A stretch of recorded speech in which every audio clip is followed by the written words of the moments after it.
അപ്പോൾ ആൽക്കമിസ്റ്റിൻ്റെ ഒരു കോട്ടുണ്ട്, ലൈക്ക് നമ്മളൊരു കാര്യം നേടാൻ ഇറങ്ങി തിരിക്കുകയാണെങ്കിൽ ഈ ലോകം മുഴുവൻ നമ്മുടെ കൂടെ ഉണ്ടാവുന്നു. ഇല്ല, ഭയങ്കര സന്തോഷം. ഈ പറഞ്ഞ പോലെ ഒരു കാര്യം നടത്താൻ ഇറങ്ങിത്തിരിക്കുമ്പോൾ ലോകം മുഴുവൻ കൂടെ ഉണ്ടാവും എന്ന് എനിക്ക് തോന്നുന്നില്ല.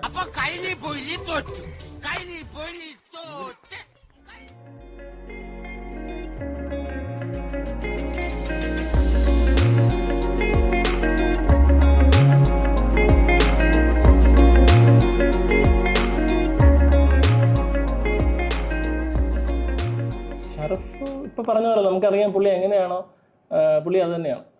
ഞങ്ങൾ കഥ പറയാൻ ഞാനും ജയും ബിബിനും റൈറ്റർവരായിട്ട് നമ്മൾ 3 പേരാണ് പോയത്. അപ്പൊ പോയ സമയത്ത് തന്നെ പുള്ളി എന്താ പറയാ, മച്ചാ നമുക്കൊരു ചായ കുടിക്കാൻ പോവാം. സെക്കൻഡ് മീറ്റിംഗ് പിന്നെയും ചെന്നിട്ട് നമ്മൾ വീണ്ടും മച്ചാൻ ഒരു ചായ കുടിക്കാൻ പോവാം. വേണ്ടാട്ടോ, നീ ചായ അടിച്ചാ മതി, നീ എന്നെ അടിക്കാൻ നിൽക്കണ്ട.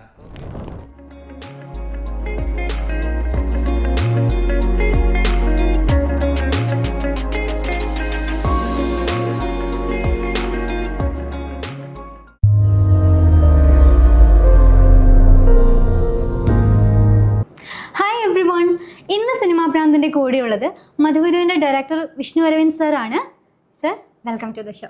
ഹായ് സർ, സുഖല്ലേ? സുഖം. അപ്പോൾ ആൽക്കമിസ്റ്റിൻ്റെ ഒരു കോട്ടുണ്ട്, ലൈക്ക് നമ്മളൊരു കാര്യം നേടാൻ ഇറങ്ങി തിരിക്കുകയാണെങ്കിൽ ഈ ലോകം മുഴുവൻ നമ്മുടെ കൂടെ ഉണ്ടാവുന്നു. സോ സാറിനെ സംബന്ധിച്ച് ഇതൊരു അച്ചീവ്മെൻറ്റ് മൊമെൻ്റ് ആണ്. മധുവിധു 23rd റിലീസാവാൻ പോകുന്നു. So how do you feel about the journey? ഇല്ല, ഭയങ്കര സന്തോഷം. ഈ പറഞ്ഞ പോലെ ഒരു കാര്യം നടത്താൻ ഇറങ്ങിത്തിരിക്കുമ്പോൾ ലോകം മുഴുവൻ കൂടെ ഉണ്ടാവും എന്ന് എനിക്ക് തോന്നുന്നില്ല. നമ്മൾ അതിൻ്റെ കൂടെ നിൽക്കുക, നമ്മൾ ഹാർഡ് വർക്ക് ചെയ്യുക, നമ്മൾ കീപ്പ് ഓൺ ഡൂയിങ്, നമ്മൾ സെയിം പ്രാക്ടീസ് ഡെയിലി ചെയ്തുകൊണ്ടിരുന്നാൽ നമുക്കത് അച്ചീവ് ചെയ്യാൻ പറ്റും. അപ്പം ഹാപ്പിയാണ്. സിനിമ 23 റിലീസാവുന്നു. അപ്പോൾ സോ മച്ച് ഹാപ്പിയാണ്. ഇപ്പം അത്ര പറയാൻ പറ്റും. ഓക്കെ. അപ്പോൾ മധുവിനെ പറ്റി പറയുകയാണെങ്കിൽ ഇപ്പോൾ ബിന്ദു പണിക്കർ മാം ആയാലും ഇപ്പോൾ ജഗദീഷ് സർ ആണെങ്കിലും സായി കുമാർ സർ, ഇങ്ങനെ ഒരു ലെജൻഡറി ആക്ടേഴ്സ് ഇതിൽ വരുന്നുണ്ട്. അപ്പോൾ ഇവരുടെ കൂടെയുള്ളൊരു വർക്ക് എക്സ്പീരിയൻസ് സാറിൻ്റെ എന്തായിരുന്നു? യെസ്, ബേസിക്കലി ഞങ്ങൾ മധുവിധു സിനിമ ഉണ്ടായ സമയത്ത് ഇപ്പം ജയും ബിബിനും സ്ക്രിപ്റ്റ് ചെയ്തിട്ടാണ് വന്നത്. അപ്പം അന്ന് ബേസിക് ഡിസ്കഷൻ തന്നെ നമുക്ക് ഈ ഒരു ഫാമിലി സിനിമയിൽ പറയുന്ന, ഇപ്പോൾ ട്രെയിലറിലും ടീച്ചറൊക്കെ കണ്ടു കാണും, ഈ ആഞ്ഞിലിമൂട്ടിൽ ഫാമിലി എന്ന് പറയുന്നത് 5 ആണുങ്ങളുടെ മാത്രമുള്ള ഫാമിലി, അവർക്കിടയിൽ ഒരു ഭയങ്കര ബോണ്ടിങ് ഉണ്ടായിരുന്നു. അപ്പം അവരെല്ലാം കൂടെ നമുക്ക് പെർഫെക്റ്റ് ആയിട്ട് കാസ്റ്റ് കിട്ടുക എന്ന് പറയുന്നത് ഏറ്റവും വലിയ ചാലഞ്ച്, ഇൻക്ലൂഡിങ് ആ വീട്. അതിന് വേണ്ടിയിട്ട് ആദ്യം ഞങ്ങൾ ഷറഫിൻ്റെ അടുത്താണ് ആദ്യം എത്തിയത്. ഷറഫുദ്ദീൻ ഓക്കെ പറഞ്ഞതിന് ശേഷമേ നമുക്ക് ബാക്കിയുള്ളവരെയൊക്കെ നമുക്ക് ഡിസൈൻ ചെയ്യാൻ പറ്റത്തുണ്ടായിരുന്നുള്ള ആ സമയത്ത്. അതിന് ശേഷം വന്ന ഈ ആക്ടേഴ്സൊക്കെ ഇപ്പോൾ എത്ര സീനിയറാണെന്ന് പറഞ്ഞാലും നമ്മളുടെ ക്യാരക്ടർ എന്താണെന്ന് അവർക്ക് മനസ്സിലായി കഴിയുന്ന ആ മൊമെന്റ് തൊട്ട് പിന്നെ അവിടെ സീനിയോറിറ്റി ഒന്നും ഇല്ല. അപ്പം ബേസിക്കലി ആ ആക്ടർ ഡയറക്ടർ റിലേഷൻ ആണ് പിന്നീട് സെറ്റിൽ മൊത്തം മുമ്പോട്ട് പോകുന്നത് എപ്പോഴും. അത് ഏത് സിനിമയിൽ അങ്ങനെയാണെന്ന് എനിക്ക് തോന്നിയിട്ടുള്ളത്. പക്ഷെ അതുപോലെ തന്നെ ആയിരുന്നു മധുവിധു. അവിടെ നമുക്ക് വന്നത് ജഗദീഷ് ചേട്ടൻ ഫസ്റ്റ് ഡേ ജോയിൻ ചെയ്ത സമയത്ത് തന്നെ പുള്ളി ഫസ്റ്റ് ഡേ തന്നെ ചേട്ടൻ രാജ്കുമാറായിട്ടും അതുപോലെ തന്നെ സായി ചേട്ടൻ മാർക്കോസായിട്ടും അവർ സെറ്റായി. അതെൻ്റെ ഒരു ഭാഗ്യമാണ്, അല്ലെങ്കിൽ അത് അവരുടെ ഒരു പ്രൊഫഷണലിസം, അവരുടെ കഴിവാണ്. അപ്പോൾ എനിക്ക് അങ്ങനെ ഒരു ഹാൻഡ്ലിങ് അല്ലെങ്കിൽ അങ്ങനത്തെ ഒരു ബുദ്ധിമുട്ടുള്ളതൊന്നും അവരെ കൊണ്ടായിട്ടില്ല. അതൊക്കെ എനിക്ക് ഭയങ്കര ഈസി ആയിരുന്നു. കാരണം ഞാൻ പറയുന്ന കാര്യങ്ങളൊരു പറയുന്നതിൻ്റെ എക്സ്ട്രാ ആയിട്ട് എനിക്കൊരു ബ്രില്യൻ്റ് ആയിട്ട് അവർ എക്സിക്യൂട്ട് ചെയ്ത് അവരുടെ സൈഡിൽ നിന്ന് തരുമ്പോൾ ആസ് എ ഡെബ്യൂ ഡയറക്ടർ എനിക്കത് ഭയങ്കര സപ്പോർട്ടായിരുന്നു. അപ്പം എൻ്റെ എക്സ്പീരിയൻസ് ഭയങ്കര പ്ലസന്റ് ആൻഡ് ഹാപ്പി എക്സ്പീരിയൻസ് ആണ് ഇവരോട് വർക്ക് ചെയ്തത്. അതെ, സിനിമ ഈസി ഗോയിങ് എന്നല്ല ഞാൻ പറഞ്ഞത്. സിനിമയ്ക്കുള്ളിലെ നമ്മുടെ സീക്വൻസുകളൊക്കെ നമ്മൾ ചിന്തിച്ചതിന് മുകളിലോട്ട് എടുത്ത് വെച്ച് തരാനായിട്ട് പെർഫോം ചെയ്യുന്ന ആർട്ടിസ്റ്റ് വരണമല്ലോ. അപ്പോൾ അവരത് ഇപ്പം ചോദിച്ച ചോദ്യം, ഈ പറയുന്ന സീനിയോറിറ്റി എന്ന് പറയുന്ന ഒരു ബാരിയർ എൻ്റെ ഫ്രണ്ടിൽ അവർ വെച്ചിട്ടില്ല. അതാണ് എനിക്ക് കിട്ടിയ ഏറ്റവും വലിയ സപ്പോർട്ട്. സോ ഹാപ്പി ആയിരുന്നു. ഇപ്പോൾ മധുവിധു ആണ് ഫസ്റ്റ് ഡെബ്യൂട്ടൻ വർക്കെങ്കിലും സാറ് 2012 സ്റ്റാർട്ട് ചെയ്തു, സെക്കൻഡ് ഷോയിൽ സ്റ്റാർട്ട് ചെയ്തു. അത് കഴിഞ്ഞിട്ട് കുറേ മൂവീസിലൊക്കെ അസോസിയേറ്റ് ആയിട്ടും ചീഫ് അസോസിയേറ്റ് ആയിട്ടൊക്കെ വർക്ക് ചെയ്തിട്ടുണ്ട്. ഇപ്പോൾ സാജൻ ബേക്കറിയിലുണ്ടായിരുന്നു, കൽക്കിയിലുണ്ട്, പിന്നെ ലാസ്റ്റ് ഐ തിങ്ക് ഗഗനചാരിയിൽ ഒക്കെ വർക്ക് ചെയ്തു. അപ്പോൾ ഇപ്പോൾ ഫസ്റ്റായിട്ട് ഇപ്പോൾ ഡെബ്യൂട്ടായിട്ട് ചെയ്യുമ്പോൾ ഈ വർക്ക് ചെയ്ത ഈ ഒരു ലേണിങ് അല്ലെങ്കിൽ നോളജ് അതെന്തുമാത്രം സാറിനെ ഹെൽപ്പ് ചെയ്തിട്ടുണ്ട്, അല്ലെങ്കിൽ അതെന്തുമാത്രം ഇമ്പോർട്ടൻ്റ് ആണ് ഒരു ആസ് എ ഡെബ്യൂട്ടൻ ഡയറക്ടർ? അല്ല, as A debutant director work ചെയ്ത എല്ലാ സിനിമകളും ഇപ്പോൾ ഏത് ജോണറിലാണെങ്കിലും അത് നമ്മളെ ഹെൽപ്പ് ചെയ്തു, അല്ലെങ്കിൽ ഹെൽപ്പ് ചെയ്യും. കാര്യം എങ്ങനെ അത് പറഞ്ഞു തരാൻ പറ്റുമെന്ന് വെച്ചാൽ നമ്മൾ ഏത് മേഖല വർക്ക് ചെയ്യുന്ന പോലെ തന്നെ. അപ്പം നമ്മളിപ്പം സ്റ്റാർട്ടിങ് ഫ്രം ഒരു സ്ക്രിപ്റ്റ് ഡെവലപ്പ് ചെയ്ത് ആ സ്ക്രിപ്റ്റ് എങ്ങനെ പ്രൊഡക്ഷൻ എടുത്ത് എത്തിക്കണം, അതെങ്ങനെ നമ്മൾ അവരെ കൺവിൻസ് ചെയ്യിച്ച് നമ്മൾ ആ രീതിയിൽ അതിനെ എങ്ങനെ ബിൽഡ് ചെയ്തൊരു പ്രൊജക്റ്റായിട്ട് പോകണം എന്നുള്ള കാര്യമടക്കം അത് നമ്മുടെ ഈ ഒരു ജേണിയിലാണ് നമുക്ക് കിട്ടിയിട്ടുണ്ടാവും. അത് നമ്മൾ അറിഞ്ഞോ അറിയാതോ നമുക്കത് കിട്ടും. അപ്പം അതിന് ഈ പറഞ്ഞ പ്രൊജക്റ്റുകൾ ഒരുപാട് ഹെൽപ്പ് ചെയ്തിട്ടുണ്ട്. കാര്യം വർക്ക് ചെയ്ത ഡയറക്ടേഴ്സ് ആണെങ്കിലും ഇപ്പം ശ്രീനാഥിൻ്റെ കൂടെയാണ് സ്റ്റാർട്ട് ചെയ്തത് സെക്കൻഡ് ഷോ. അപ്പം DQ ആണ് ആ പ്രൊജക്റ്റ് അന്ന് ചെയ്തത്. അപ്പം അവിടെ തൊട്ട് അങ്ങോട്ടുള്ള എല്ലാ സിനിമകളിലും എനിക്ക് ഡയറക്ടേഴ്സിൻ്റെ കയ്യിൽ നിന്നാണെങ്കിലും പ്രൊഡ്യൂസേഴ്സിൻ്റെ അടുത്ത് നിന്നാണെങ്കിലും അതെങ്ങനെ ഹാൻഡിൽ ചെയ്യാൻ അത് ഭയങ്കരമായ രീതിയിൽ പ്ലസ് ആയിട്ട് വന്നിട്ടുണ്ട്. പക്ഷെ എനിക്ക് അങ്ങനെ എടുത്തൊരു പോയിൻ്റായിട്ട് പറയാൻ നമുക്കറിയില്ല. കാര്യം അത് ഓട്ടോമാറ്റിക്കലി കിട്ടുന്നതാണ്. അപ്പോൾ ഒബ്വിയസ്ലി അത് മധുവിലേക്ക് എത്തിയപ്പോഴും ഒരു പ്രൊജക്റ്റ് എങ്ങനെ ഷേപ്പ് ചെയ്തെടുക്കാം, ഒരു സിനിമ എങ്ങനെ എക്സിക്യൂട്ട് ചെയ്യാമെന്നുള്ള ലേണിങ്സ് അത് നമുക്ക് ഒരു റിഫ്ലക്സ് പോലെ കിട്ടിയ കാര്യമാണ്. അത് ഇത്രയും വർഷത്തെ എക്സ്പീരിയൻസിൽ നിന്ന് കിട്ടിയ ഒരുപാട് കാര്യങ്ങളുണ്ട്. അത് 1 by 1 ആയിട്ട് നമുക്ക് പറയാൻ പറ്റില്ല. പക്ഷെ അത് ഓട്ടോമാറ്റിക്കലി അതായത് സമയത്ത് നമ്മൾ ആ ഡിസിഷൻസ് എടുക്കും. അത് ആ പ്രൊജക്റ്റിനെ അത് ഹെൽപ്പ് ചെയ്യും നമ്മുടെ എക്സ്പീരിയൻസ്. അതാണ് എനിക്ക് മനസ്സിലായിട്ടുള്ള കാര്യം. അപ്പോൾ അതായത് ഏത് സീനാണോ നമ്മൾ മുമ്പേ ഉള്ള ആ ലേണിംഗ് എക്സ്പീരിയൻസ് നമുക്ക് കൃത്യമായിട്ട് അപ്ലൈ ചെയ്യാൻ പറ്റും. ഓട്ടോമാറ്റിക്കലി അതെ, അതായത് നമ്മളിപ്പോൾ ഇപ്പോൾ ആർട്ടിസ്റ്റിനോട് ഇപ്പോൾ ഒരു സീൻ നറേറ്റ് ചെയ്യുന്നത് ബേസിക്കലി അതാണ് നമ്മൾ with a director and artist ആ ഒരു കമ്മ്യൂണിക്കേഷനാണ് ഇതിനകത്ത് മേജർ ആയിട്ടുള്ള എലമെൻറ്റ്. ഞാൻ പറയുന്നത് എന്താണോ എൻ്റെ മനസ്സിൽ എന്താണോ അത് പുള്ളിക്ക് എങ്ങനെ ഞാൻ റെസിപ്രോക്കേറ്റ് ചെയ്യുന്നു എന്നുള്ളൊരു കാര്യമുണ്ടല്ലോ. അപ്പോൾ ആ ഒരു ക്ലാരിറ്റി ആർട്ടിസ്റ്റിന് കൊടുക്കുന്നത് ആണ് എന്നെ സംബന്ധിച്ച് എൻ്റെ ഒരു മേജറായിട്ടുള്ള ഒരു ഡ്യൂട്ടി. അപ്പോൾ അത് ഞാൻ എൻ്റെ കൂടെ ഞാൻ വർക്ക് ചെയ്തിട്ടുള്ള ഡയറക്ടേഴ്സിൻ്റെ കയ്യിൽ നിന്നും അത് കണ്ടിട്ടുണ്ട്. അപ്പോൾ ഇന്നൊരു പ്രൊജക്റ്റിലേക്ക് വരുന്ന സമയത്ത് എനിക്ക് ഏറ്റവും കൂടുതൽ വാല്യുബിൾ ആയിട്ടുള്ളത് അതാണ്. നമ്മൾ ക്ലാരിറ്റിയോട് കൂടെ കാര്യങ്ങൾ അവർക്ക് കൺവേ ചെയ്ത് കൊടുക്കാൻ പറ്റിയാൽ half of the job done ആണ്. സീൻ എന്താണ് ഡിമാൻഡ് ചെയ്യുന്നത്, സീൻ എന്താണെന്ന് പറഞ്ഞാൽ മതി. ബാക്കി ഒബ്വിയസ്ലി അവരെല്ലാം നമ്മൾ ഒരുപാട് പഠിപ്പിക്കേണ്ട ആവശ്യങ്ങളൊന്നും ഇല്ല അവർക്ക്. സീൻ പറഞ്ഞാൽ മാത്രം മതി, ബാക്കി ദേ വിൽ ഗിവ് us. അതായിരുന്നു മധുവിനെ സംബന്ധിച്ച് എനിക്ക് കിട്ടിയ ഒരു വലിയ കാര്യം. ഞാൻ ഒരു ഇൻ്റർവ്യൂവിൻ്റെ ഒരു ഷോർട്സ് കണ്ടപ്പോൾ ജഗദീഷ് ചേട്ടൻ പറയുന്നുണ്ട് സാറിനെ പറ്റിയിട്ട്. ഇപ്പോൾ മാർട്ടിൻ പ്രക്കാട്ടിൻ്റെ അല്ലെങ്കിൽ പിന്നെ സിദ്ദിഖ് ലാൽ പോലെയുള്ളൊരു ഡയറക്ടറാണ്. പിന്നെ സായികുമാർ സാർ പറഞ്ഞു എന്താണ് അങ്ങനെ ഒരു സപ്പോർട്ട് കിട്ടിയത് കൊണ്ടാണ് ക്യാരക്ടറിനെ കൂടുതലായിട്ട് ചെയ്യാൻ പറ്റിയത്, അങ്ങനെയൊക്കെ പറഞ്ഞു. സാർ എങ്ങനെയുള്ളൊരു ഡയറക്ടറാണ് ലൈക്ക് അല്ല അത് ഇപ്പം എനിക്ക് ചോദ്യം കേട്ടപ്പോൾ അത് വലിയൊരു റെസ്പോൺസിബിളാണ്. ജഗദീഷ് ചേട്ടനെ പോലെ ഒരാൾ അങ്ങനെയൊക്കെ പറയുമ്പോൾ ബേസിക്കലി നമ്മൾ ഭയങ്കര ഹാപ്പിയാണ്. പക്ഷെ അറ്റ് ദ സെയിം ടൈം അത് ഒരു ഡെബ്യൂ ഡയറക്ടർ എന്നുള്ളതിൽ എനിക്കത് ഭയങ്കര ഒരു എനിക്കറിയില്ല അത് എന്താണെന്നുള്ളത്. പക്ഷെ എനിക്ക് ഭയങ്കര ഹാപ്പിയാണ് അത് കേട്ടപ്പം. ചേട്ടൻ അങ്ങനെ തോന്നിയതും അല്ലെങ്കിൽ സായിച്ചേട്ടൻ അങ്ങനെ പറഞ്ഞതൊക്കെ ഞാൻ പറഞ്ഞില്ല, നമ്മൾ കൊടുക്കുന്ന കാര്യങ്ങളിലുള്ള ക്ലാരിറ്റി എത്രത്തോളം ഉണ്ടെന്ന് അവർക്കത് ഫീൽ ചെയ്യുമ്പോഴാണ് അവരത് തരുന്നത്. അപ്പം അവർ ഹാപ്പി ആയിരിക്കും, അതുകൊണ്ടാണത് പറഞ്ഞത്. ഞാൻ അതിനെക്കുറിച്ച് കൂടുതലായിട്ട് റെസ്പോണ്ട് എനിക്കറിയില്ല. അത് ഫ്യൂച്ചർ സിനിമാസിലൂടെ നമ്മൾ ചെയ്ത് കാണിക്കേണ്ട കാര്യമല്ലേ. അപ്പം സന്തോഷം അങ്ങനെയൊക്കെ ചേട്ടൻ പറഞ്ഞതിൽ. ഇപ്പോൾ ഉണ്ടല്ലോ, ഇപ്പോൾ ആക്ടർ എന്ന് പറയുന്നത് ഡയറക്ടറുടെ ഒരു ടൂളാണ് എന്ന് പറയാറുണ്ട്.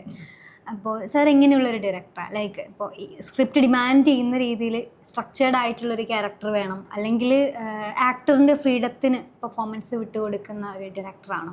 എങ്ങനെയാണ്? ഓക്കെ, ആക്ടർ ഡയറക്ടറുടെ ടൂളാണെന്ന് ചോദിച്ചാൽ ഒരു ഡയറക്റ്റ്ലി മെക്കാനിക്കലി അങ്ങനെ പറയത്തില്ല. ഇപ്പം ഞാൻ മനസ്സിൽ കാണുന്നു അല്ലെങ്കിൽ റൈറ്റേഴ്സ് മനസ്സിൽ കാണുന്നു, ക്യാരക്ടേഴ്സ് പ്ലേ ചെയ്യുന്നത് അല്ലെങ്കിൽ ആ സിറ്റുവേഷൻ പ്ലേ ചെയ്യുന്ന ആക്ടേഴ്സാണ്.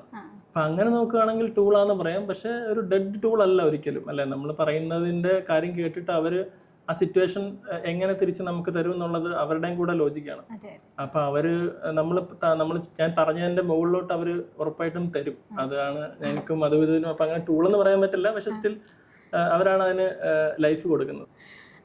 ഇപ്പോൾ സാർ മുന്നേ വർക്ക് ചെയ്തൊക്കെ എടുത്ത് നോക്കുകയാണെങ്കിൽ പല ജോണറിലുള്ള മൂവീസെല്ലാം വർക്ക് ചെയ്തിട്ടുണ്ട്. ഇപ്പോൾ ഫാമിലി എൻ്റർടൈനർ ആയാലും, ഫീൽ ഗുഡ് മൂവി ആണെങ്കിലും, ത്രില്ലർ ആണെങ്കിലും, ആക്ഷൻ ആണെങ്കിലും, സൈഫൈ മൂവി ആണെങ്കിലും ഒക്കെ വർക്ക് ചെയ്തിട്ടുണ്ട്. സാറിൻ്റെ ഫസ്റ്റ് ഡെബ്യൂട്ടൻ വർക്ക് ഒരു റോംകോം ആണ്. അപ്പോൾ are you A romcom person? അതുകൊണ്ടാണോ അത് ഫസ്റ്റ് അങ്ങനെ ചൂസ് ചെയ്തത്? റോംകോം പേഴ്സൺ എന്നുള്ളതിലല്ല, ശരിക്കും ഞാൻ വർക്ക് ചെയ്യാനിരുന്ന ജോണേഴ്സ് വേറെയാണ്. കുറച്ചുകൂടെ പേഴ്സണലി എനിക്ക് ഇഷ്ടം action and fantasy adventure kind of movies ആണ്. അപ്പം അങ്ങനത്തെ പ്രൊജക്ട്സുകളായിരുന്നു വർക്ക് ചെയ്തുകൊണ്ടിരുന്നത്. അപ്പോൾ അത് കുറച്ചൊന്ന് മുമ്പോട്ടൊരു ടൈം നീങ്ങിയ സമയത്തേക്കാണ് ഞാൻ നെക്സ്റ്റ് ഒരു മൂവി ഇമ്മീഡിയറ്റ്ലി പ്ലാൻ ചെയ്തപ്പോഴാണ് ജയ് എൻ്റെ സുഹൃത്താണ്, റൈറ്റർ ജയ് വിഷ്ണു. അപ്പം ജയ്യാണ് ഇങ്ങനൊരു സബ്ജക്റ്റ് സംസാരിച്ചതും. പക്ഷെ അത് കേട്ട സമയത്ത് നമുക്കുണ്ടാകുന്ന ഒരു ഹൈ ഉണ്ടല്ലോ, ഓക്കെ ഇതിപ്പോൾ ചെയ്യാം, ഭയങ്കര രസമുണ്ട് എന്ന് തോന്നുന്നു. പക്ഷെ അന്ന് കുറച്ച് സ്ട്രെസ്ഡ് ആയിട്ടുള്ള ടൈമായിരുന്നു ഈ ഒരു ടൈം പീരീഡ്. അപ്പം ആ സമയത്താണ് ഈ കഥ കേട്ടത്. അതാണ് അതിൻ്റെ ഏറ്റവും വലിയ രസം. അപ്പം അത് കേട്ടപ്പോൾ നമ്മൾ കുറച്ച് സമയം, ചിലപ്പോൾ കുറച്ച് നാൾ ഈ ടെൻഷൻ്റെ ഒക്കെ പുറത്ത് വെച്ചിരിക്കാൻ മറന്നു പോയൊരു സമയം ഉണ്ടായിരുന്നു. അപ്പം ആ സമയത്ത് ഇതെന്നെ ഭയങ്കരമായിട്ട് ഓണാക്കി ഈ സിനിമ. അപ്പം അങ്ങനെ ഡിസൈഡ് ചെയ്താണ് മധുവിധു.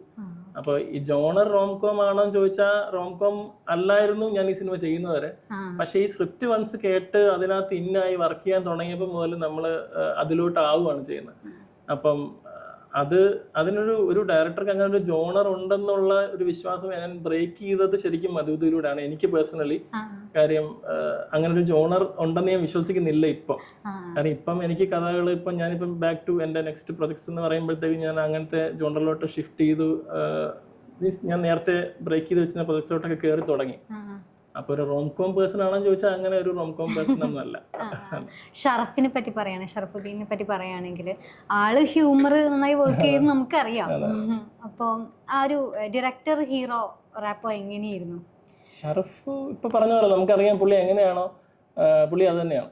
അതായത് അങ്ങനെ വലിയ ചിന്തയോ കാര്യങ്ങളൊന്നും ഇല്ലാതെ ഭയങ്കര സിമ്പിൾ ആയിട്ടുള്ള ഒരു മനുഷ്യനാണ് പുള്ളി. അപ്പം ഞങ്ങൾ കഥ പറയാൻ ഞാനും ജയ്യും ബിബിനും റൈറ്റർ നമ്മൾ 3 പേരാണ് പോയത്. അപ്പൊ പോയ സമയത്ത് തന്നെ പുള്ളി എന്താ പറയാ മച്ചാ നമുക്കൊരു ചായ കുടിക്കാൻ പോവാം. അതായത് ഇതാണ് മൂഡ്. അപ്പൊ അങ്ങനെ പോയി നമ്മളൊരു ചായയൊക്കെ കുടിച്ച് കഥ പറയുന്നത് ശരിക്കും പറഞ്ഞാൽ ഫസ്റ്റ് മീറ്റിംഗ് കഥ പറഞ്ഞില്ല.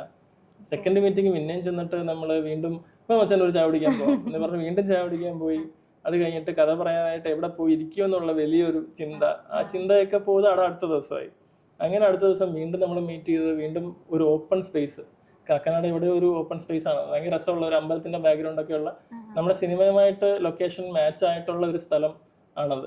ഒരു ഈവനിങ് ഒരു 5 o'clock സ്റ്റാർട്ട് ചെയ്ത കഥ ഒരു 6:37 വരെ ഒരു പാടത്തിരുന്നാണ് ഞങ്ങൾ കഥ പറഞ്ഞത്. അപ്പൊ അതിന്റെ ബാക്ക്ഗ്രൗണ്ടിൽ അമ്പലത്തിന്റെ പാട്ടും വായനയൊക്കെ പോകുന്നുണ്ട്. അപ്പൊ അങ്ങനെ കേട്ട് ഒറ്റ തവണ ഇത് പറഞ്ഞിട്ടുള്ളൂ. ഇതായിരുന്നു ആ സിനിമ ഉണ്ടായൊരു വഴി എന്ന് പറയുന്നത്. അപ്പൊ ഷറഫ് അത്ര സിമ്പിളാണ്. അത് നമുക്ക് ആസ് എ ഡയറക്ടർ ഞാൻ നേരത്തെ പറഞ്ഞ പോലെ ജഗദീഷ് ചേട്ടനും സായി ചേട്ടനും ഒക്കെ പറയുന്ന പോലെ തന്നെ നമ്മളെ ഫ്രീ ആയിട്ട് സിനിമ ചെയ്യാൻ വൺസ് അയാൾ ട്രസ്റ്റ് ചെയ്ത് കഴിഞ്ഞാൽ പിന്നെ നമുക്കൊരു പ്രശ്നമില്ല പുള്ളിയെ കൊണ്ട്. നമ്മൾ പറയുന്ന കാര്യങ്ങളിലും പുള്ളി കൺവിൻസ്ഡ് ആണ്. പുള്ളിക്ക് അയാളുടെ സൈഡിൽ നിന്നൊരു പ്രഷറോ അല്ലെങ്കിൽ അങ്ങനത്തെ ഒരു കാര്യങ്ങളും ഇല്ലാത്ത വളരെ ക്ലീൻ ആയിട്ടുള്ള ഒരു ആക്ടറാണ് ഷറഫുദ്ദീൻ. കമ്മ്യൂണിക്കേഷൻ അതാ പറയുന്നത്. നമ്മൾ പറയുന്ന കാര്യങ്ങൾ പുള്ളിക്ക് പെട്ടെന്നാ, അധിക സമയമൊന്നും വേണ്ട. അത് മച്ചാ ഓക്കെ റെഡിയാണ് പുള്ളി. അപ്പൊ ആ സാധനത്തിൽ അത് നമുക്ക് ഭയങ്കരമായ രീതിയിൽ തിരിച്ചും ആ എനർജി തിരിച്ചും റെസിപ്രോക്കേറ്റ് ചെയ്യുമ്പോൾ ഉണ്ടാവുന്ന ഒരു എനർജിയാണ് സിനിമയിലും ഉണ്ടാവുക എപ്പോഴും. അപ്പൊ ആ റാപ്പ് ഉണ്ടോ? ഒബ്വിയസ്ലി ആ റാപ്പ് ഉണ്ട്. അത് സിനിമ കാണുന്ന സമയത്ത് അത് നമുക്ക്. അതെ അതെ. ഓക്കെ. ഇപ്പോൾ എൻ്റെ വേറൊരു ക്വസ്റ്റ്യൻ എന്ന് പറഞ്ഞാൽ ഇപ്പോൾ സാറിൻ്റെ ഡെബ്യൂട്ടൻ്റ് വർക്ക് ഇറങ്ങാൻ പോവാണ്. വലിയൊരു ജേർണിയിലൂടെയാണ് വന്നത്. അപ്പോൾ ഇതിലൊരുപാട് സ്ട്രഗിൾസ് ഇതിൻ്റെ പിറകിൽ കിടക്കുന്നുണ്ട്. ഞാൻ സാറിൻ്റെ ഒരു പോസ്റ്റ് കണ്ടിരുന്നു. ഒരുപാട് ജേർണിയിലൂടെയാണ് വന്നത്, റിജക്ഷൻസിൻ്റെ കാര്യം നിങ്ങൾ പറഞ്ഞിട്ടുണ്ട്. അപ്പോൾ അതെങ്ങനെയായിരുന്നു? ലൈക്ക് ഇത് ഒരിക്കലും ഒരു ഈസി ആയിട്ടുള്ളൊരു കാര്യമല്ല സിനിമയിലേക്ക് എത്തുക. അത്രയധികം പാഷനേറ്റ് ആവുമ്പോഴാണ് നമുക്ക് അതൊരു പോയിന്റിൽ അച്ചീവ് ചെയ്യാൻ പറ്റുക. അത്രയും നമ്മളെ വർക്കിൽ ഇന്നായിരിക്കണം. അപ്പോൾ അതെങ്ങനെയായിരുന്നു സാർ? ഈ പറഞ്ഞ റിജക്ഷൻസ് അടക്കം സാർ ഡൗൺ ആയി പോയിരിക്കുന്ന സിറ്റുവേഷൻസ് ഇഷ്ടംപോലെ ഉണ്ടാവാം. അത് ഈ പാഷനേറ്റ് ആയിരിക്കുന്ന വ്യക്തികളുടെ ലൈഫിൽ ഉണ്ടാവുന്ന ഒന്നാണ് ആ ഒരു സ്റ്റേജ് എന്ന് പറഞ്ഞത്. അതൊക്കെ എങ്ങനെയായിരുന്നു ഓവർകം ചെയ്ത് ഇതാണ് എനിക്ക് വേണ്ടത്, ഇതിലേക്ക് ഞാൻ എത്തും ഫൈനലി എന്നുള്ളത്? അല്ല, അത് ഈ സ്ട്രഗിൾ പീരീഡ് എന്ന് പറയുന്നത് നമ്മൾ സിനിമയിലുള്ള ഇപ്പം ആരാണെങ്കിലും ഇപ്പം എല്ലാ ആൾക്കാർക്കും ഉള്ള ഒരു പീരീഡാണുള്ള സ്ട്രഗിൾ. അപ്പം എൻ്റെ സ്ട്രഗിൾ കഴിഞ്ഞെന്നല്ല ഞാൻ പറയുന്നത്. അപ്പം ആ പീരീഡിൽ നമ്മൾ ചെയ്ത ഒരുപാട് ജോലികൾ ചെയ്തു. നമ്മൾ ബേസിക്കലി ഞാൻ വർക്ക് ചെയ്തിട്ടുള്ള ഫീൽഡുകളൊക്കെ ഇപ്പം എഞ്ചിനീയറിംഗ് സൈഡ് വർക്ക് ചെയ്തു, ടീച്ചിങ് സൈഡ് വർക്ക് ചെയ്തു. അപ്പോൾ ഈ ചെയ്ത മേഖലയിലൊക്കെ നമ്മൾ നിൽക്കുമ്പോഴും നമ്മൾ സിനിമയിലേക്ക് തന്നെയാണ് വരണം എന്നുള്ള അൾട്ടിമേറ്റ് മൈൻഡോട് കൂടിയാണ് നമ്മൾ നിൽക്കുന്നത്. അപ്പോൾ ആ സമയത്ത് നമ്മൾ പല ജോലികൾ റിസൈൻ ചെയ്തിട്ട് വീണ്ടും സിനിമകൾ അസോസിയേറ്റ് ചെയ്യാൻ പോകും. അത് കഴിയുമ്പോൾ വീണ്ടും തിരിച്ച് ജോബിന് കയറും. കാര്യം സിനിമയിൽ നമുക്ക് ഒരിക്കലും പ്രോപ്പർലി നമ്മുടെ കാര്യങ്ങൾ റൺ ചെയ്യില്ല സിനിമ, അതാണ് സത്യം. അപ്പോൾ അതിൻ്റെയൊക്കെ ഇടയിൽ നമ്മൾ തിരിച്ച് സിനിമയിലേക്ക് വരിക എന്നുള്ളൊരു വലിയൊരു ഡിസിഷനുണ്ട്. അപ്പം അത് എങ്ങനെയൊക്കെയോ ദൈവം സഹായിച്ച് എങ്ങനെയൊക്കെയോ അതൊക്കെ നടന്നു പോയി. അപ്പം അതിൻ്റെ ഇടയ്ക്ക് പല പല സിനിമകൾ സംസാരിച്ച് ഇപ്പം അജിത് വിനായക ഫിലിംസ് ആണ് ഇപ്പോൾ ഇത് പ്രൊഡ്യൂസ് ചെയ്തത്. അതിലേക്ക് തിരിച്ചു വരികയാണെങ്കിൽ അജിത്തേട്ടനാണ് അല്ലെങ്കിൽ ശരത്തേട്ടനാണ് ശരിക്കും പറഞ്ഞ ആദ്യ സിനിമ. ഇവർ ഫസ്റ്റ് പ്രൊഡക്ഷൻ ഹാപ്പൻ ചെയ്യുമ്പോൾ എൻ്റെ സിനിമയായിരുന്നു ആദ്യം ചെയ്യേണ്ടത്, ഞാനായിരുന്നു അത് നിന്നത്. പക്ഷെ അത് പല കാര്യങ്ങൾ കൊണ്ട് അത് നീങ്ങിപ്പോയി. അപ്പം നീങ്ങിയ സമയത്ത് ഞാനും വേറെ വർക്കും കാര്യങ്ങളായിട്ട് പോയി. അതിൻ്റെ ഇടയിൽ ഞാൻ വേറൊരു സിനിമ എനിക്ക് ഓണായിരുന്നു. അപ്പോൾ ആ ഒരു 3 years ഗ്യാപ്പിൽ ഓൾമോസ്റ്റ് 10 ഫിലിംസോളം അജിത് വിനായക ചെയ്തു. ഇപ്പം ആക്ച്വലി എൻ്റെ ഫിലിം ചെയ്യാനിരുന്ന അതേ ശരത്തേട്ടനും അജിത്തേട്ടനുമാണ് ഇപ്പം അവരുടെ 12th മൂവി ആയിട്ടാണ് എൻ്റെ ഫസ്റ്റ് മൂവി വരുന്നത്. So it takes time. നമ്മളത് അതിനുവേണ്ടി വീണ്ടും പ്രയത്നിച്ചുകൊണ്ടിരിക്കുന്ന സമയത്ത് കറങ്ങിത്തിരിഞ്ഞ് എല്ലാം ഒന്ന് ഞാൻ പറയാൻ വെച്ചാൽ അജിത്തിനായ ഫിലിംസ് ആദ്യത്തെ മാത്രമല്ല, ഹിഷാം ആയിരുന്നു എൻ്റെ ഫസ്റ്റ് ഫിലിമിൻ്റെ മ്യൂസിക് ശരിക്കും. ഓക്കെ, അപ്പോൾ ഹിഷാം അന്ന് പറയുകയാണെങ്കിൽ സോൾട്ട് മാംഗോ ഏതായിരുന്നു ആ പടം, ക്യാപ്പിച്ചിനോ, ആ പടം കഴിഞ്ഞ് എന്തോ നിൽക്കുന്ന സമയത്താണ് ഞാനും ഹിഷാമിനോട് ഫസ്റ്റ് കഥ പറഞ്ഞിട്ടുള്ളത്. അപ്പം ഹൃദയമൊന്നും അന്നില്ല. അപ്പം അന്ന് ആ സിനിമ നടന്നില്ല. ഞാൻ നേരത്തെ നടന്നില്ല, കറങ്ങിത്തിരിഞ്ഞ് ഇന്നെൻ്റെ ഈ സിനിമ ഹാപ്പൻ ചെയ്യുമ്പോൾ അതേ പ്രൊഡക്ഷനാണ് എൻ്റെ പ്രൊഡ്യൂസർ ഉണ്ട്, അവരുടെ ഫസ്റ്റ് പ്രൊഡക്ഷനാണ്.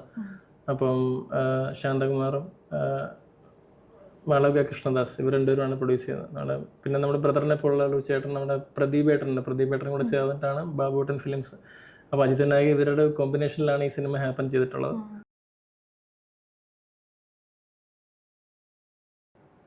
അപ്പം അതാണ് അതൊരു ഈ പറഞ്ഞ ബട്ടർഫ്ലൈ എഫക്ട്. നമ്മൾ എവിടെയൊക്കെയോ ഓപ്പൺ ചെയ്ത സാധനം എങ്ങനെയൊക്കെയോ ഇവിടെ ഒന്ന് ക്ലോസ് ആകുമ്പം അന്നുള്ള ആൾക്കാരെല്ലാം ഇപ്പോഴും നമ്മുടെ കൂടെ ഈ സിനിമ ഹാപ്പൻ ചെയ്യാനുണ്ട്.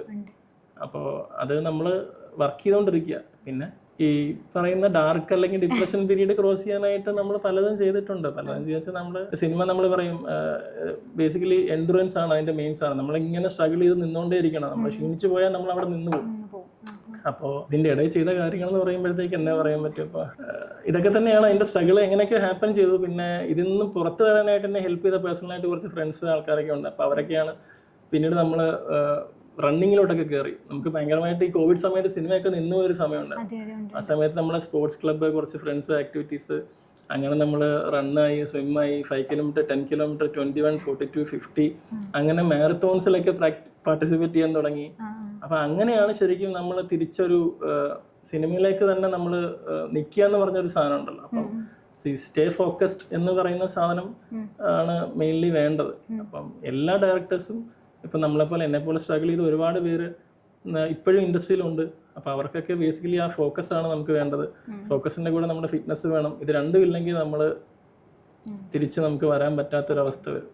അപ്പോൾ എനിക്ക് ഓൾമോസ്റ്റ് 2012 to 26 എന്ന് പറയുമ്പോൾ ഓൾമോസ്റ്റ് 14 years എടുത്തു. പക്ഷെ ഇതിൻ്റെ ഇടയിൽ നമ്മൾ ഒരുപാട് നമ്മുടെ കരിയർ നോക്കിയിട്ടുണ്ട്. അറ്റ് ദ സെയിം ടൈം സിനിമയും കണ്ടിന്യൂ ചെയ്തു. അപ്പം ഹാർഡ് വർക്ക് ചെയ്യുക, കിട്ടും.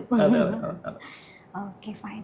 ഇപ്പോൾ ഫിലിമിലെ റൈറ്റേഴ്സ് എന്ന് പറയുമ്പോൾ ഇപ്പോൾ ബിബിൻ മോഹൻ സർ, ജയ വിഷ്ണു സർ, അപ്പോൾ അവരുടെ കൂടെയുള്ള റാപ്പ് എങ്ങനെയായിരുന്നു? ഇപ്പോൾ pre production works and all. Jai ഞാൻ പറയില്ല, ജയ് എൻ്റെ സുഹൃത്തായിരുന്നു.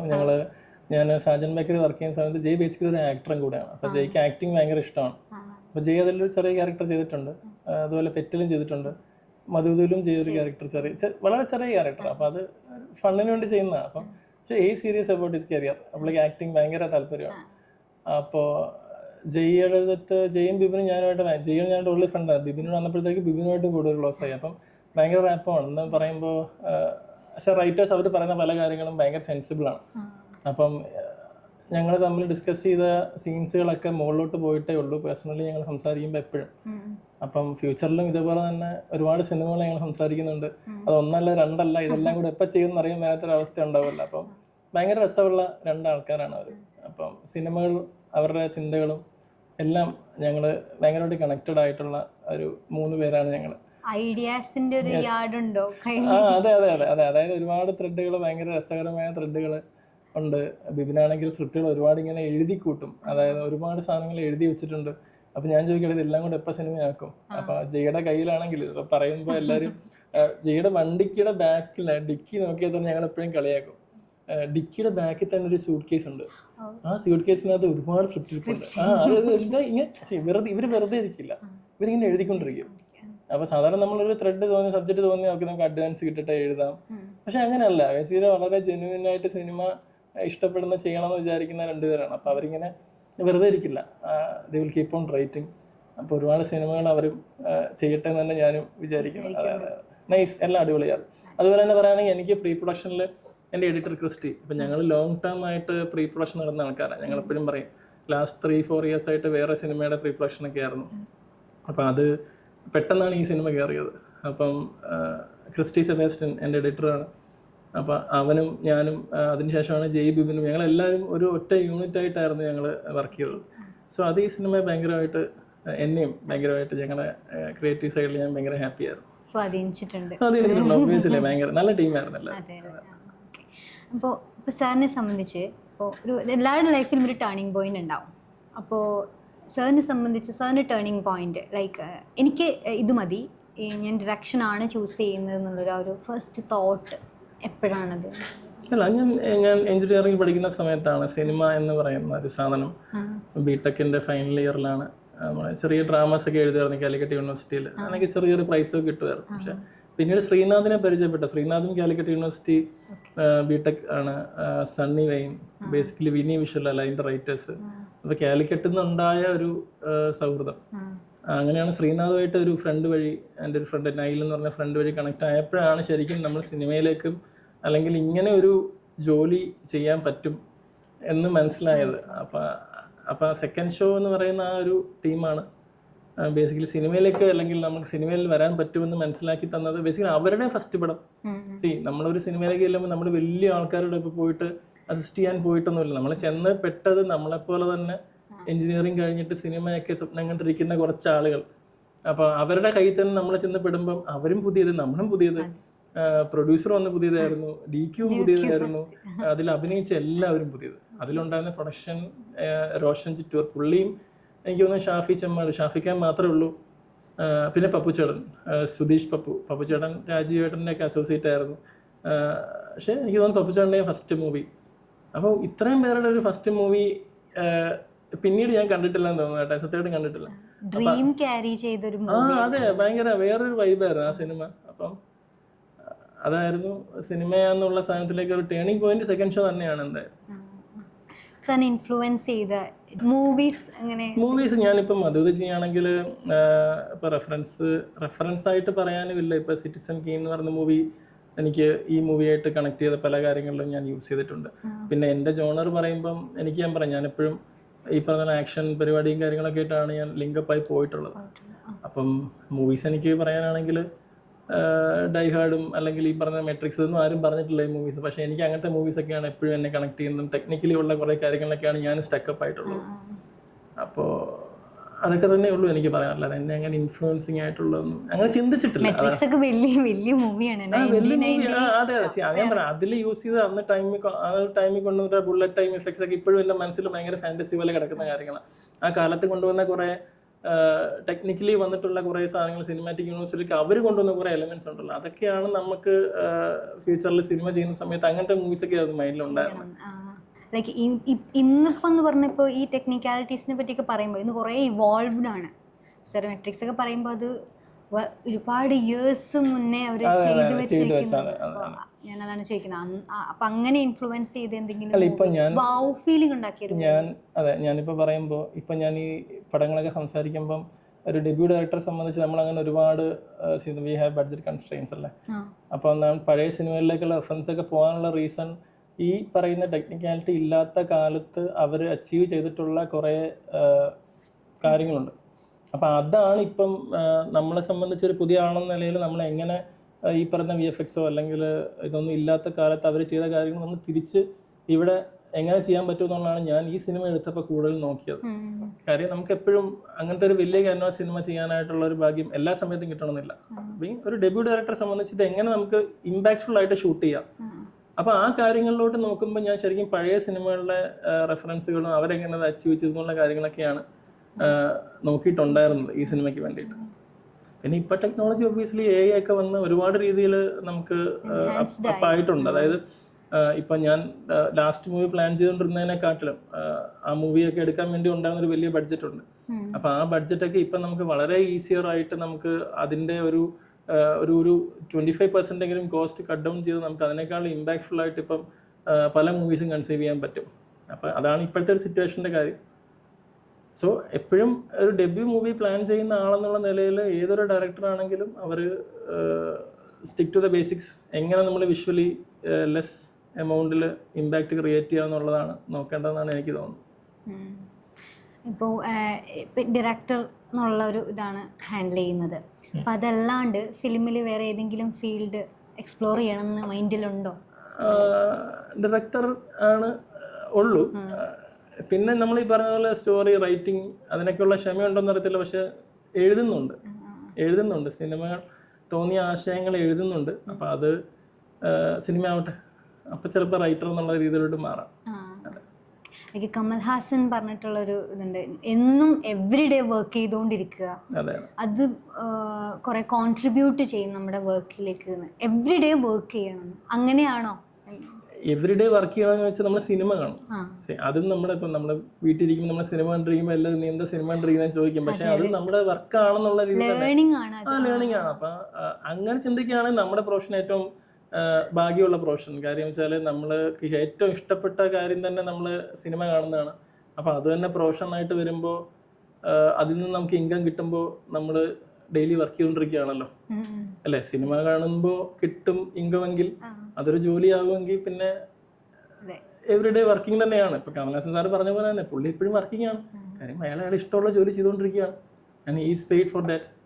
ഇഷ്ടമുള്ള ജോലി ജോലിയല്ല ബേസിക്കലി. അത് തന്നെ നമ്മൾ ഇപ്പോൾ സിനിമ കാണുമ്പോൾ കിട്ടുന്ന അറിവ്, നമ്മൾ സിനിമ ആ അറിവ് വെച്ച് സിനിമ തന്നെ ചെയ്യുന്നു, അതിൽ നിന്ന് തിരിച്ച് ഇൻകം കിട്ടുന്നു എന്ന് പറയുമ്പോൾ നമ്മൾ 24 hours വർക്കിംഗ് ആണ്. അങ്ങനെയാണെങ്കിൽ അല്ല, നമ്മൾ ഉറങ്ങുമ്പോൾ മാത്രമേ ഉള്ളൂ. ചിലപ്പോൾ ഉറങ്ങുമ്പോൾ ചിലപ്പോൾ സ്വപ്നം കാണും. അപ്പം നോക്കുമ്പോൾ ആ ഒരു രീതി ചിന്തിച്ചാൽ അത് തന്നെയാണ് സത്യം. അങ്ങനെയാണ് ഞാനും ഫുള്ളി വർക്ക് ചെയ്യുന്ന ആളായിരിക്കും. അത് തന്നെ ചെയ്യാറുള്ളൂ എപ്പോഴും. ഇപ്പോൾ മധുവിധയിലേക്ക് തന്നെ വരികയാണെങ്കിൽ കല്യാണിയാണ് റോൾ ചെയ്യുന്നത്. അപ്പോൾ സാർ ഒരു ഇൻ്റർവ്യൂവിൽ പറഞ്ഞിട്ടുണ്ട് ഈ ക്യാരക്ടറിന് ഒരു ഇന്നസെൻ്റ് ആയിട്ടുള്ള ഫേസ് വേണമെന്ന്. ഇപ്പോൾ നമ്മൾ ട്രെയിലർ കാണുമ്പോൾ ഭയങ്കര വിറ്റി ആയിട്ടുള്ള പ്ലേഫുൾ ആക്റ്റീവ് ആയിട്ടുള്ള ഒരു ക്യാരക്ടറാണ്. അപ്പോൾ എന്താണ് കല്യാണിയിലേക്കുള്ള ചൂസ് ചെയ്യാനുള്ളത്? കല്യാണി ചൂസ് ചെയ്തതല്ല, ബേസിക്കലി കല്യാണി അല്ലായിരുന്നു, അല്ലെങ്കിൽ വേറെ ഒരു ഫ്രഷ് ഫേസ് വേണം എന്നുള്ളതായിരുന്നു തോട്ട് ഫസ്റ്റ്. അപ്പോൾ അതിന് ഓഡീഷൻസ് ചെയ്തിട്ടുണ്ട്, കല്യാണിയുടെ പ്രൊഫൈൽ കണ്ടിട്ടുണ്ട്. അപ്പോൾ കല്യാണി അന്ന് വേറെ സിനിമകളിലൊക്കെ നിൽക്കുന്നുണ്ട്. അപ്പം ഓഡീഷൻസ് കഴിഞ്ഞിട്ട് വീണ്ടും കല്യാണി ഓഡീഷന് വിളിച്ചു. അപ്പോൾ ഓഡീഷൻ ചെയ്ത് കഴിഞ്ഞിട്ടാണ് ഈ ആൾ ഓക്കെ ആണെന്ന് തോന്നിയത്. അയാൾ ഓക്കെ ആയിരുന്നു. പക്ഷെ അതെ അയാൾ ബേസിക്കലി സിനിമയിലെ സീൻ തന്നെയാണ് കൊടുത്തിരുന്നത് കല്യാണിക്ക്. നമുക്ക് വേറെ സീൻ കൊടുത്തിട്ട് അങ്ങനെ ജഡ്ജ് ചെയ്തതിൻ്റെ ആവശ്യമില്ല. സിനിമയുടെ സീൻ കയ്യിലുണ്ടായിരുന്നു, അത് ചെയ്യിച്ചു. അപ്പോൾ അത് നന്നായിട്ട് കൺവിൻസിങ് ആയിട്ട് തന്നെ കല്യാണം ചെയ്തു. അപ്പോൾ ഒരു ഫാമിലി കോംബോ ആണല്ലോ. ഫാമിലി കോംബോ ശരിക്കും പിന്നെ വന്നു, ഇവരാരും ഇല്ലായിരുന്നു. അതും കല്യാണിയാണ് ആദ്യം വന്നത്. കല്യാണിയുടെ അച്ഛൻ്റെ ക്യാരക്ടർ ചെയ്യാനായിട്ടുള്ള ആളെ അപ്പം നമ്മൾ കാസ്റ്റ് ചെയ്തിട്ടില്ല.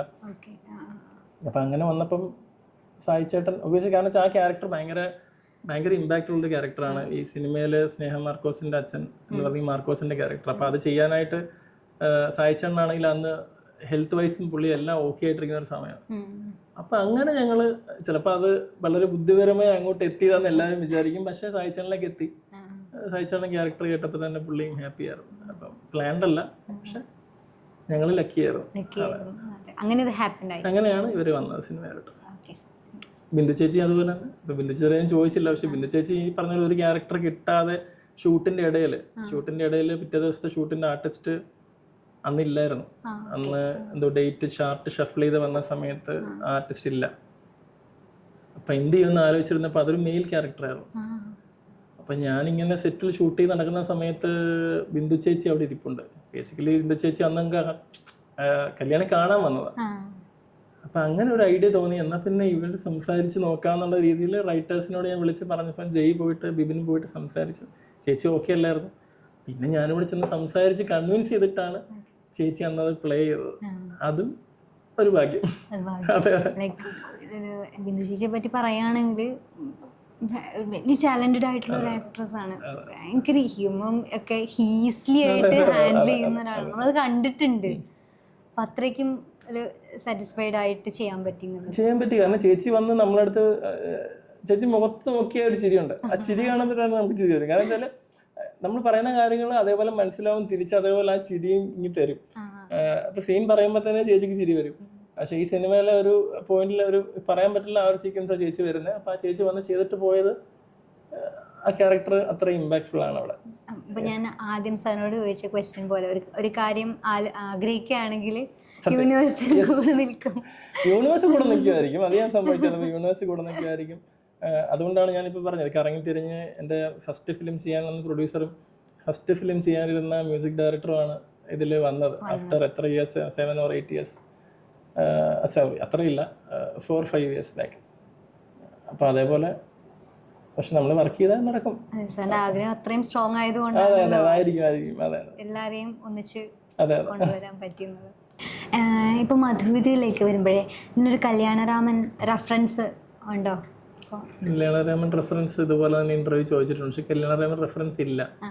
കാര്യം ഇത് അവിടെ നിന്ന് നിങ്ങളൊക്കെ ചോദിക്കുമ്പോൾ നമ്മളും ഇത് ചെയ്യുന്ന സമയത്ത് ആലോചിച്ചിട്ടുണ്ടായിരുന്നു കല്യാണരാമൻ റെഫറൻസ് ഉണ്ടോ എന്നുള്ളൂ. പക്ഷെ ഞങ്ങൾക്കും അത് തോന്നിയിട്ടില്ല. കാര്യം ഞങ്ങളത് വെച്ചിട്ടില്ല. അങ്ങനെ ഒരു ആംഗിളിൽ ആ സിനിമ കാണുമ്പോൾ മനസ്സിലാവും അങ്ങനെ ഒരു ആംഗിളിൽ അത് പോയിട്ടില്ല. ആകപ്പാട് ഇത് സ്ട്രെസ് ചെയ്ത് ചോദിക്കാൻ ചിലപ്പോൾ എല്ലാവർക്കും ട്രെയിലറിനകത്ത് സ്ത്രീകളില്ലാത്തൊരു കുടുംബം എന്ന് പറയുന്ന ഒരു എലമെന്റ് ഉണ്ട്. പക്ഷേ അതല്ല സിനിമ. സ്ത്രീകളില്ലാത്ത കുടുംബത്തിനെ ചുറ്റിപ്പറ്റിയുള്ള കാര്യങ്ങളും റീസൺസും അതിന്റെ ബാക്ക്ഡ്രോപ്പും ഒക്കെ ഡിഫറെന്റ് ആണ്. അപ്പൊ സിനിമ വരുന്ന സമയത്ത് ഈ ചോദ്യം, ഈ കമന്റ്സ് ഒക്കെ ഞാൻ കണ്ടിരുന്നു. അപ്പൊ എന്നെ ഫ്രണ്ട്സ് വിളിച്ചിട്ട് പറഞ്ഞു, അല്ലെങ്കിൽ ഇന്റർവ്യൂവിൽ വിളിച്ചപ്പോൾ പറഞ്ഞു. പക്ഷെ അത് എന്നെ ജസ്റ്റിഫൈ ചെയ്യും. സിനിമ കാണുന്ന സമയത്ത് അതുമായിട്ട് ബന്ധമില്ല എന്നുള്ളത് ക്ലിയർ ആകും. അത്രേ ഉള്ളൂ. സാറിനെ ഇപ്പം ഞാൻ ഒന്ന് റിസർച്ച് ചെയ്ത് നോക്കിയപ്പോൾ IMDb-യിലൊക്കെ ഫസ്റ്റ് കിടക്കുന്നത് ഒരു മൂവി കിടക്കുന്നുണ്ട്, ലൈക്ക് ഗാന്ധർവ എന്ന് പറഞ്ഞിട്ടൊരു മൂവി കിടക്കുന്നുണ്ട്. അപ്പോൾ അതിൻ്റെ പ്രീ പ്രൊഡക്ഷൻസ് ഒക്കെ നടക്കുകയാണ്. അങ്ങനെയാണ് IMDb-യിൽ കണ്ടത്. അപ്പോൾ ഞാൻ ആദ്യം കണ്ടപ്പോൾ ഞാൻ വിചാരിച്ചു അയ്യോ ഈ മൂവി ഇറങ്ങിയെങ്കിൽ ഞാനതിൻ്റെ ചില ഇമേജസ് ഒക്കെ അതിന് ഉണ്ടല്ലോ, പോസ്റ്ററും ഒക്കെ ഉണ്ട്. ഭയങ്കര എക്സൈറ്റഡ് ആയോ അയ്യോ ഇതെന്താണിത്. അപ്പോൾ അതിനെപ്പറ്റി ഗന്ധർവ ഈ പറഞ്ഞ പോലെ വളരെ വലിയൊരു പ്രൊജക്റ്റ് ആയിരുന്നു. അപ്പോൾ അത് ടെക്നിക്കലി അതിന് കുറച്ച് റിക്വയർമെൻറ്റ്സ് ഉണ്ട്. അതിൻ്റെ ബഡ്ജറ്റ്സും അത്രയും ഹ്യൂജ് ബഡ്ജറ്റ്സ് ആയിരുന്നു. അപ്പോൾ അത് ഹാപ്പൻ ചെയ്യണമെങ്കിൽ കുറേ കാര്യങ്ങൾ ഒരുമിച്ച് വരുമ്പോഴാണല്ലോ ഇത്രയും വലിയൊരു സിനിമ ഹാപ്പൻ ചെയ്യുന്നത്. അപ്പോൾ അതെല്ലാം ഒരുമിച്ച് വരുന്ന സമയത്ത് ആ സിനിമ എന്തെങ്കിലും ഹാപ്പൻ ചെയ്യും. അതുവരേക്കും നമുക്ക് ബാക്കിയുള്ള പ്രൊജക്ട്സുമായിട്ട് മൂവ് ഫോർവേഡ് ചെയ്യണമല്ലോ. അപ്പോൾ അങ്ങനെയാണ് മധുവിന് ശേഷമുള്ള സിനിമകളും ഒക്കെ അങ്ങനെയാണ് പ്ലാൻ ചെയ്ത് പോയിക്കൊണ്ടിരിക്കുന്നത്. അപ്പോൾ അത് അത്രയും വലിയൊരു ക്യാൻവാസിലുള്ള സിനിമയാണ്. സോ ചിലപ്പോൾ അതിന് വെയിറ്റ് ചെയ്യേണ്ടി വരാം. സാർ മുന്നേ പറഞ്ഞ പോലെ എനിക്ക് ആക്ഷൻ ഫാന്റസി അതെ അതായിരുന്നു നമ്മുടെ ഒരു മേജർ ആയിട്ടുള്ള ഒരു ജോണർ. പക്ഷെ ജോണർ എന്ന് പറയുന്ന സാധനം ബേസിക്കലി ഒരു ഡയറക്ടർക്ക് ഉണ്ടാവാൻ പാടില്ല എന്നുള്ളതാണ് എനിക്ക് തോന്നുന്നത്. കാര്യം അത് ഞാൻ എക്സ്പ്ലോർ ചെയ്തത് മധുവിധിയിലൂടെയാണ്. ആ പ്രോസസ്സ് ഭയങ്കര രസമായിരുന്നു. നമ്മൾ തന്നെ നമ്മളെ ചാലഞ്ച് ചെയ്തുകൊണ്ട് ഒരു ജോണർ എടുക്കുമ്പോഴാണ് നമുക്കതിന് ഹൈ കിട്ടുന്നത്. അപ്പോൾ അത് പ്രത്യേകിച്ച് ഇത്രയും ലൈറ്റ് ഹാർട്ടഡ് ആയിട്ടുള്ള ഒരു ഭയങ്കര ഇൻ ആൻഡ് ഔട്ട് കോമഡി ഉള്ളൊരു സിനിമ അങ്ങനത്തെ ആർട്ടിസ്റ്റിനൂടെ ചെയ്യുമ്പോൾ കിട്ടുന്ന ഭയങ്കരമായ ഒരു പ്ലസന്റ് ഫീൽ ഉണ്ടല്ലോ, അത് ഞാൻ ഈ സിനിമയിൽ മൊത്തം ഞാൻ എൻജോയ് ചെയ്തു ശരിക്കും. ടെൻഷൻ ഈസി ആയിരുന്നു, ടെൻഷൻ ഫ്രീ ആയിരുന്നു. ടെൻഷൻ ബേസിക്കലി ഞാൻ പറയാം, ടെൻഷൻ ഇല്ല എന്ന് പറയാൻ പറ്റത്തില്ല. ടെൻഷൻ ഉണ്ടായിരുന്നു ഫോർ ദ ഫസ്റ്റ് ഡേ. അതായത് ഫസ്റ്റ് ഡേ ഓഫ് ഷൂട്ടിന്റെ സമയത്തുള്ള ആ ഒരു ടെൻഷൻ ഉണ്ടായിരുന്നു. അത് ബേസിക്കലി ഏതൊരു ഡയറക്ടർക്കും ഫസ്റ്റ് ഡേ ഉള്ളൊരു ടെൻഷൻ ഉണ്ടാവും. അത് എനിക്കും ഉണ്ടായിരുന്നു. പക്ഷേ ലേറ്റർ നെക്സ്റ്റ് ആ ഫസ്റ്റ് ഡേ നമ്മൾ ക്രോസ് ചെയ്ത് കഴിഞ്ഞാൽ ജസ്റ്റ് എന്താ നമ്മൾ പറയുക, പ്ലേ ബോൾ ബൈ ബോൾ എന്ന് പറയുന്ന പോലെ നമ്മൾ സീൻ ബൈ സീനായിട്ട് ബ്രേക്ക് ചെയ്യുക, ഷോട്ട് ബൈ ഷോട്ടായിട്ട് ബ്രേക്ക് ചെയ്യുക, ഫോക്കസ്ഡ് ആയിട്ട് എൻഗേജ് ചെയ്യുക. പിന്നെ നല്ല സപ്പോർട്ടിംഗ് ആയിട്ടുള്ള പ്രൊഡക്ഷൻ ഉണ്ടെങ്കിലും നല്ല സപ്പോർട്ടിംഗ് ആയിട്ടുള്ള ആർട്ടിസ്റ്റുകളുണ്ടെങ്കിലും നമുക്കത് ബ്രേക്ക് ചെയ്യാം. അപ്പം ഞാൻ അങ്ങനെ കൂടുതൽ ചിന്തിച്ചിട്ടില്ല. ഇപ്പോൾ റിലീസ് ഇനി അനദർ 3 days ആണ്. പക്ഷെ ഞാൻ തിങ്ക് ചെയ്യുന്നില്ല റിലീസ്. നമ്മൾ തിങ്ക് ചെയ്യാതെ ആ ഒരു ഡേ മാത്രം എടുത്തു പോവുക, അത്രേ ഉള്ളൂ. ലിവ് ഇൻ മൊമെന്റ് പേഴ്സൺ അല്ല, അതല്ല അങ്ങനെയല്ല. സിനിമയുടെ ഈ ചില പ്രഷർ സിറ്റുവേഷൻ ഒഴിവാവാൻ വേണ്ടി നമുക്കൊരു ടെക്നിക്ക് ഉണ്ടാവുമല്ലോ, അതിനെ കുറിച്ച് തിങ്ക് ചെയ്യാതിരിക്കുക. പക്ഷെ ഒരിക്കലും ലിവ് ഇൻ മൊമെന്റ് പേഴ്സൺ അല്ല. അതാണ് ഡിഫൻസ് മെക്കാനിസം.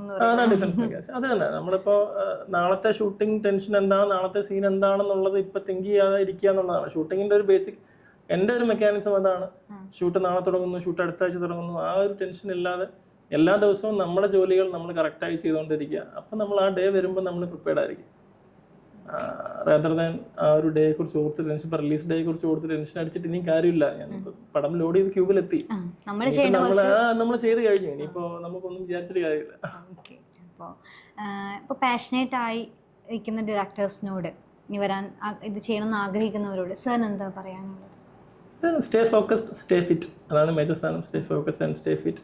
നമുക്ക് കിട്ടുന്ന അവസരങ്ങൾ നമുക്ക് നന്നായിട്ട് യൂസ് ചെയ്യണം. അപ്പോൾ അതിന് വേണ്ട എനർജി സേവ് ചെയ്ത് വെക്കുക, കീപ്പ് ഓൺ വർക്കിംഗ്. അതാണ് മേജറായിട്ട് ഞാൻ പറയാനില്ല. ഇപ്പോൾ ഒരു 10 years അല്ലെങ്കിൽ ഒരു 5 years ഒരു 2 years നമ്മൾ ഹാർഡ് വർക്ക് ചെയ്യുന്ന സമയത്ത് നമുക്ക് ഒരു പ്രൊഡക്ഷനെ മീറ്റ് ചെയ്യുമ്പോൾ, ഒരു ആർട്ടിസ്റ്റിനെ മീറ്റ് ചെയ്യാൻ വേണ്ടി നമ്മൾ പുറകെ നടക്കുമ്പോൾ ചിലപ്പോൾ ഒരു 2 months 3 months ചിലപ്പോൾ ഒരു 6 months ട്രൈ ചെയ്തിട്ടായിരിക്കും ചിലപ്പോൾ ആർട്ടിസ്റ്റിനെ ഒരു മൊമെൻറ്റ് കിട്ടുന്നത്. അപ്പോൾ ആ ഒരു മൊമെൻറ്റിൽ നമ്മളുടെ ഫുൾ പ്രിപ്പറേഷനും നമുക്ക് അതിലായിട്ട് കോൺസെൻട്രേറ്റ് ചെയ്ത് അവരോട് നറേറ്റ് ചെയ്യാൻ ഒരു പവർ വേണം, ഒരു കോൺഫിഡൻസ് വേണം. അപ്പോൾ ആ കിട്ടുന്ന ഒരു 1/2 hour അല്ലെ 1 hour നമ്മൾ പ്രസൻറ്റ് ചെയ്തില്ലെങ്കിൽ നമ്മുടെ ചാൻസ് പോയി. അപ്പോൾ അതാണ് നമ്മളെ സംബന്ധിച്ച് ആസ് എ ന്യൂ മൂവി മേക്കറുള്ള ഏറ്റവും വലിയ ചാലഞ്ച്. പ്രൊഡക്ഷൻ എടുത്ത് മീറ്റ് ചെയ്യുമ്പോൾ ചിലപ്പോൾ അവർ തരുന്ന ഒരു അരമണിക്കൂറായിരിക്കും.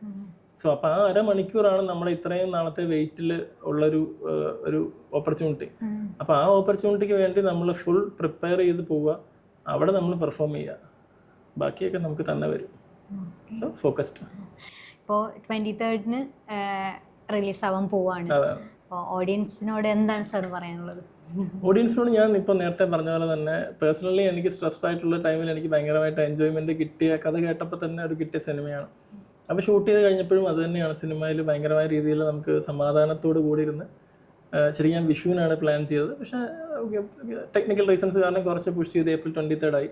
പക്ഷെ സ്റ്റിൽ വെക്കേഷൻ ടൈമാണ്, ഫാമിലി ആയിട്ട് പോയി കുട്ടികളോടൊപ്പം പോയി കാണാം. ക്ലീൻ യു ആണ് ഫിലിം. കുറേ നാളിന് ശേഷം തോന്നുന്നു മലയാളത്തിൽ ഒരു ക്ലീൻ യു ഫിലിം വരുന്നത് തോന്നുന്നു. അപ്പോൾ അതുകൊണ്ട് ഹാപ്പി ആയിട്ട് പോയി കണ്ടിട്ട് വെക്കേഷന് വരാം. സന്തോഷത്തോടെ എന്റർടൈൻ ചെയ്ത് കാണാൻ പറ്റുന്ന ഒരു സിനിമയാണ്. അതെ അതെ അതെ. So I wish you all the best. ഇനിയും ഒരുപാട് ഫിലിംസ് ചെയ്യാൻ സാധിക്കട്ടെ. അപ്പോൾ ആ പാഷൻ ഒരുപാട് ഹൈയിലേക്ക് എത്തട്ടെ.